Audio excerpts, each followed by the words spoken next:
Trillanes ang nag-welfare check kay FPRRD? Question mark. Ibinulgar ni Davao City Representative Paulo Pulong Duterte ang umano'y pagkakasangkot ni dating Senador Antonio Trillanes sa kontrobersyal na welfare check kay dating Pangulong Rodrigo Duterte sa The Hague.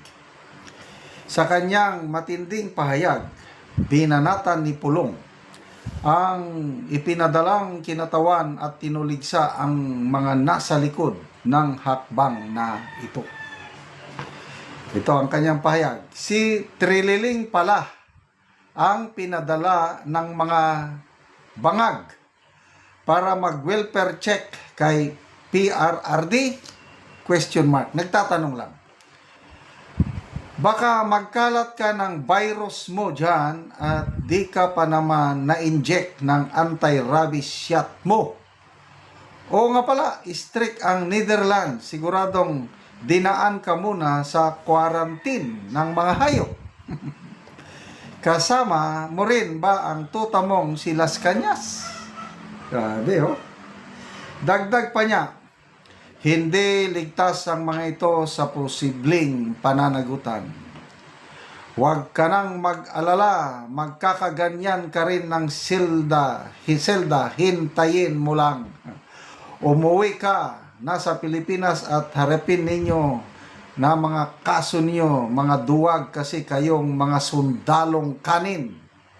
Sige na, balik ka na at nang makareport ka na sa mga amo mong bangag na mga praning.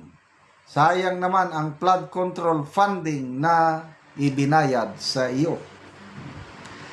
Ang pahayag ay kaugnay sa revelasyon ni BP Sara laban sa Philippine Embassy at ng ICC na umano'y ginamit ang welfare check para pakialaman ang lagay ng kanyang ama.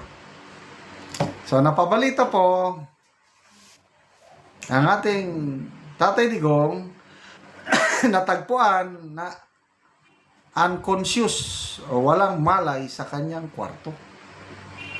Dinala sa ospital at karoon ng laboratory test.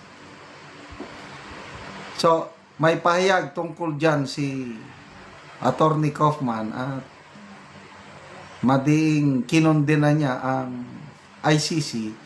Bakit hindi ipinaalam kaagad ang mga pangyayaring yun? Later on na lang nalaman. Kahit yung welfare check, dapat yan, ang ICC, ipaalam sa abogado, ipaalam sa pamilya. Kailang ang nangyari, walang paalam. Anong tawag dyan?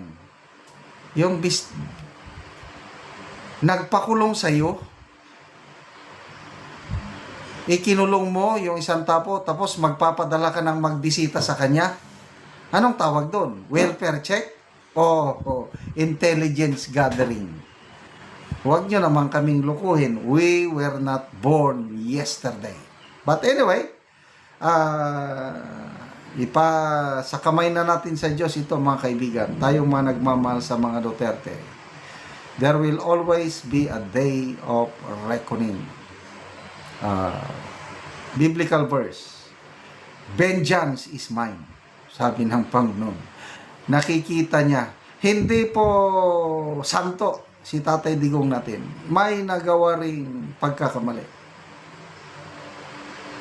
Yung pagkakamali sanang nagawa niya, dito siya litisin sa ating bansa dahil buhay na buhay ang justice system sa ating bansa.